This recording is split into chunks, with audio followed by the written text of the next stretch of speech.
اور جو کچھ تم چھپاتے اور جو کچھ ظاہر کرتے ہو سب سے اللہ واقف ہے۔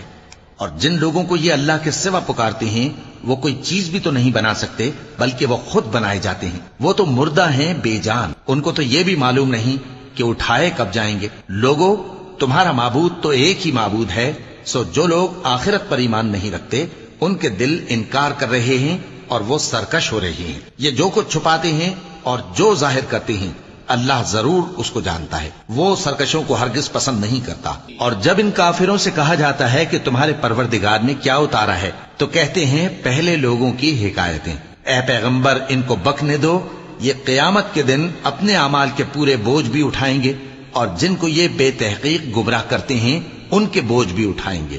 سن رکھو کہ جو بوجھ یہ اٹھا رہے ہیں برے ہیں۔ ان سے پہلے لوگوں نے بھی ایسی ہی مکاریاں کی تھیں تو اللہ کا حکم ان کی عمارت کی بنیادوں کی طرف سے آ پہنچا اور چھت ان کے اوپر سے گر پڑی، اور ایسی طرف سے ان پر عذاب آ واقع ہوا جہاں سے ان کو خیال بھی نہ تھا۔ پھر وہ ان کو قیامت کے دن بھی ذلیل کرے گا اور کہے گا کہ میرے وہ شریک کہاں ہیں جن کے بارے میں تم جھگڑا کرتے تھے؟ جن لوگوں کو علم دیا گیا تھا وہ کہیں گے کہ آج کافروں کی رسوائی اور برائی ہے۔